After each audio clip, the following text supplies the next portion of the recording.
Hey everybody, welcome back to my channel. This is Abby with Abby Reviews, and this, ladies and gentlemen, is going to be my review and recap for Chasing Dallas Season 3, Episode 4, Meeting of the Minds. Now,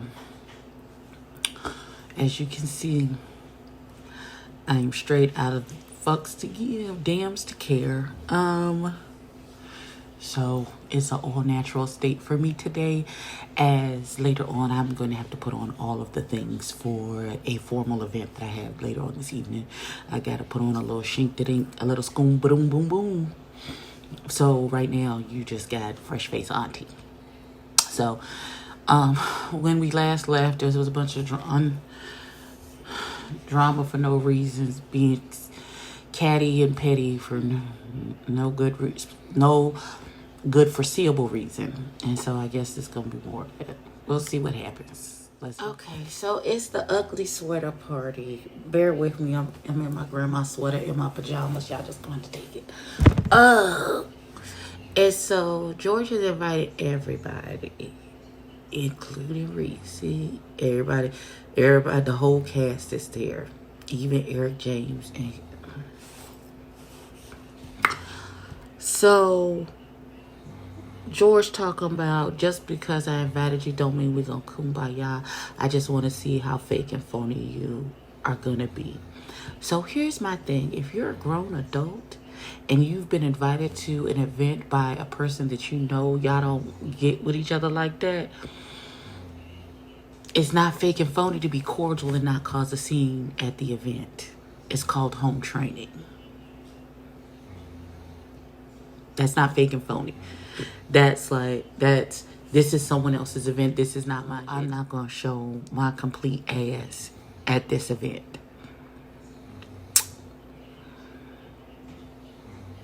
But it is what it is at this point. Now, Dior done took Robert Ray aside to explain to him all the things that, what the child name? Eric has been saying in reference to him, even though he's never met this man before and don't know him from a hole in the wall.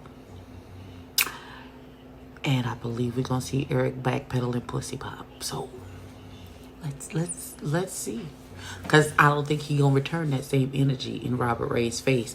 That's just not what that gives me. But we'll see what happens. Wait, so many things are happening. First, Ariel said she is exiting stage left.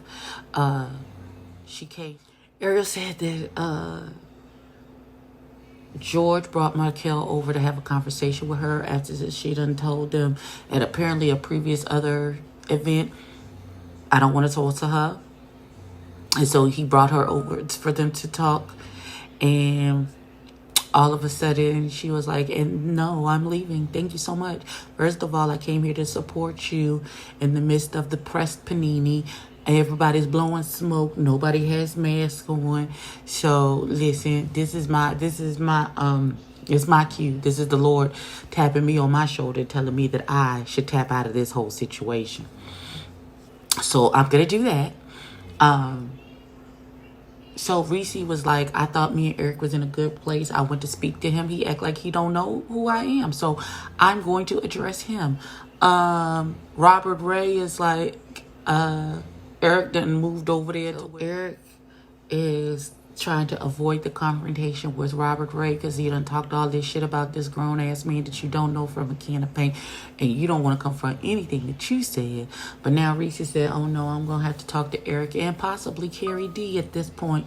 So listen, and then we go back in there and I see Lon D from the host of Lovers and okay, no, is that Lon D? I don't know, some cute nigga with waves and his skin look like melted chocolate. I don't know. I think it's Lon D. I could be wrong. There's some cute nigga sitting there. I don't know. He just caught my eye. It just threw me off. But yeah, I feel like a confrontation is fitna pop off. Not let me support you after I have gone on everybody's platform talk about, boy, niggas. If niggas ain't got nothing, they got the fucking audacity So you mean that? So Robert Ray forces the confrontation? No, he pulls one of my numbers. Hey, homie, let me holler at you in the corner over here. Let me talk to you right quick. Let me chat. Let's chat about a couple things. And so he was like, so what was the issue? What did you say? He's like, I'm a licensed cosmetologist, but I am a nail tech.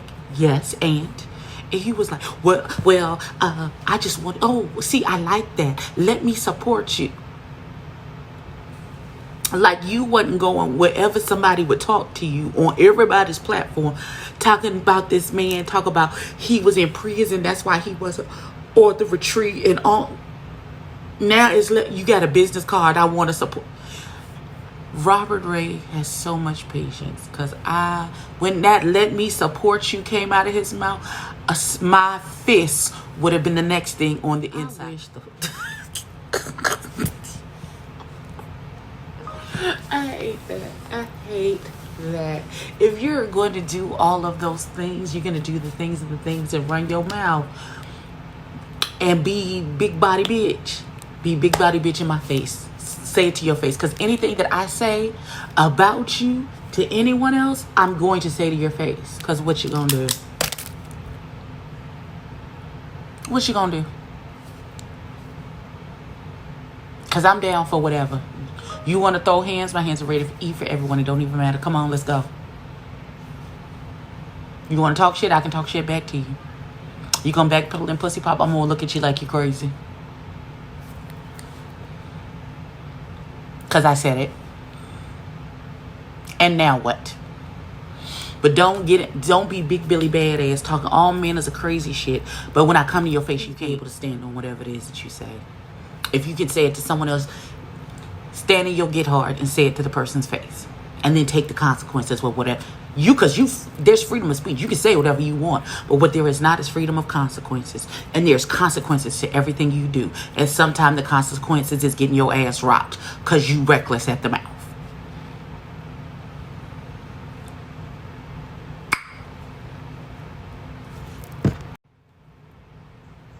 Okay, so can we just discuss very quickly bitch ass energy for a second? Can because we have a living example right here in front of our faces.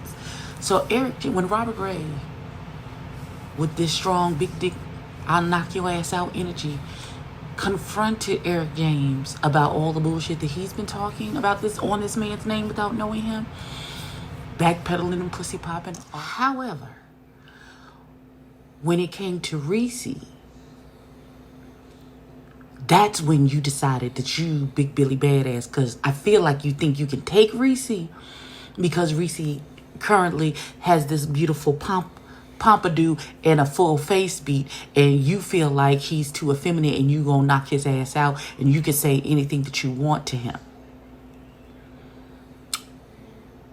Please don't let the aesthetics fool you. Listen, if I've learned nothing else being on the sidelines of the community, it be the ones with the full beat with the best hands, boo-boo. Don't do it to yourself. Please, don't do it to yourself. Now, you had the nerve to get there. Now, George is doing his best to try and alleviate the situation. He's like, this is not happening at my event. If y'all want to do this, please take it out. He's trying to be very respectful. And he was like, sure, no problem. We could take it across the street. But Eric is not. You so busy calling Reese names and cussing and fussing, but you hiding behind Markel. Then this is what took me. This is when the respect for the event and I would have flipped this whole fucking shit over. This motherfucker had the nerve to say, what you need to be doing is taking care of your mother.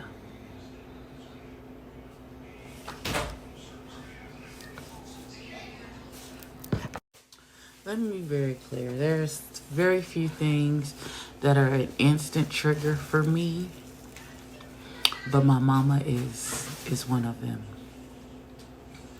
You can't come out your mouth sideways about my mama and think that it's gonna go okay for you. All right, so we go to Ariel and Carrie D in the studio cooking up that good gas and things. we get the birth of Barbie Bankrolls and who is Ariel's rapping alter ego. Stream her music because it's dope.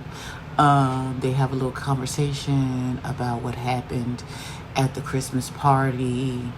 And Carrie D said that he don't know Eric James, so he don't really have a dog in the fight, so he just gonna keep his good eye on it. Yeah, that's pretty much all we got out of that scene.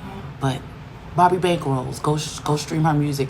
I would tell you the name of the song. It's on my Instagram because I use it quite frequently in my captions and shit on my stories. But yeah.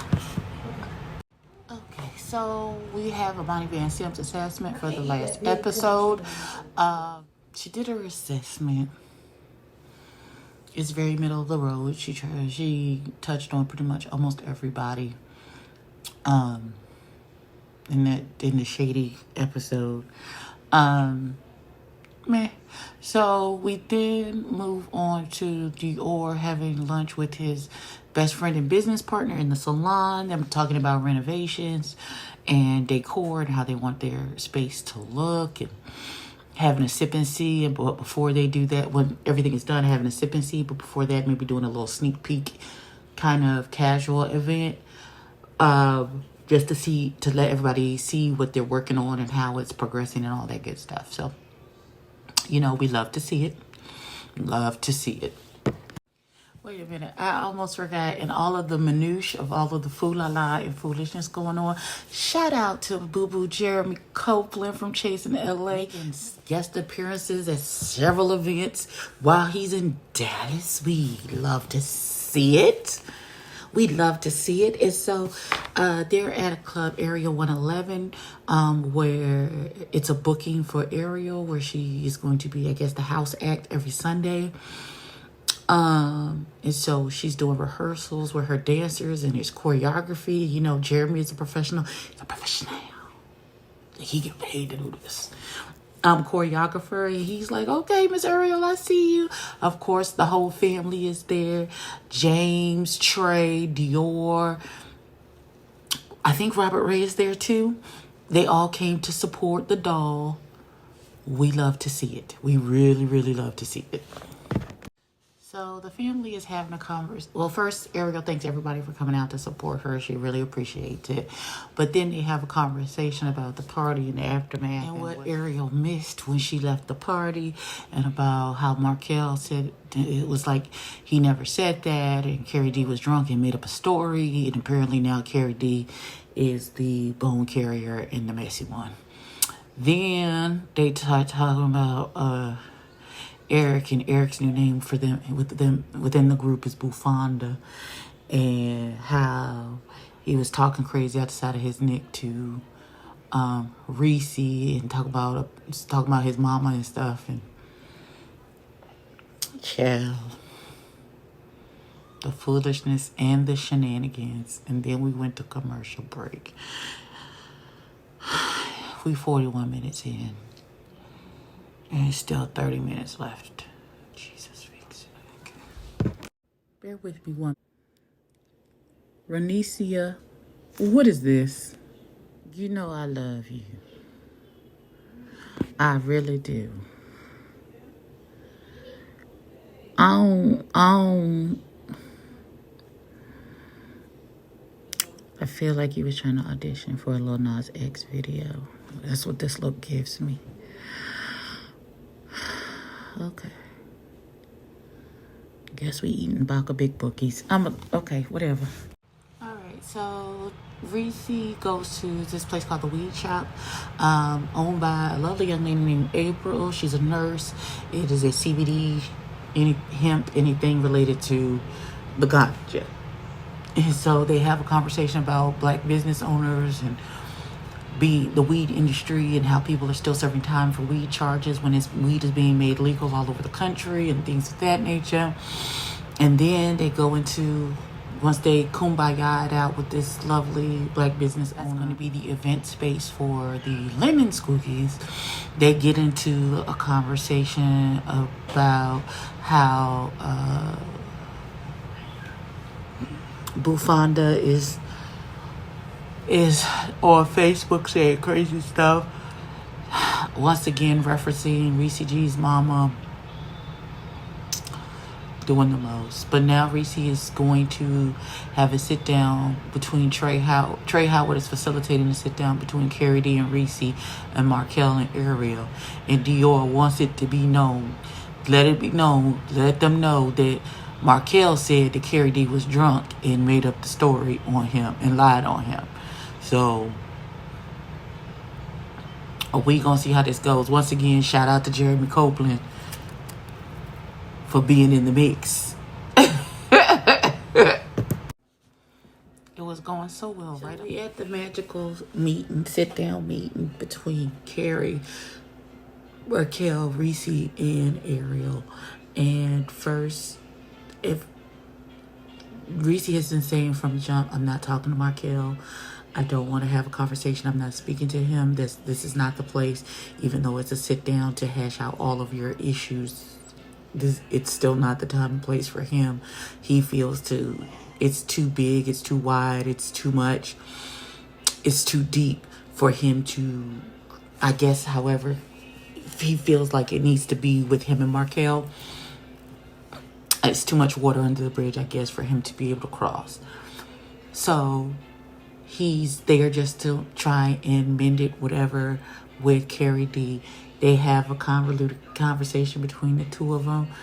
I feel like maybe I don't know, so many things they could have apologized. I don't know. But they talk, and I guess they put a zip button on it. And I guess they not good, but they can be cordial to each other, I guess, from here on out. And they may continue to shade each other from here on out.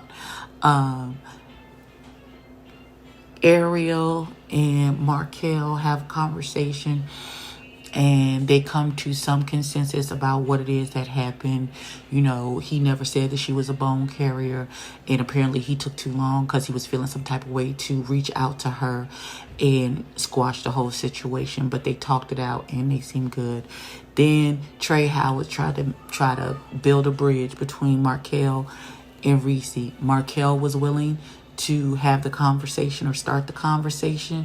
Reese absolutely was not. And he got up and walked out. He's like, because I felt like if we started this and he said something crazy, I was going to. He got up to remove himself from the situation. He was like, I know we producing and all this stuff, but he's like, I'm not willing and or able to have this type of conversation with this person right now. It's just not going to happen. Sometimes, you know, you got to pick your battles, and you got to know your limits and what you can and cannot take, cannot do.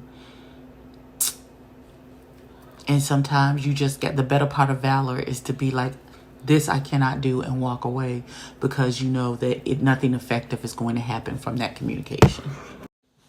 That's how the episode ended. Yeah. Listen.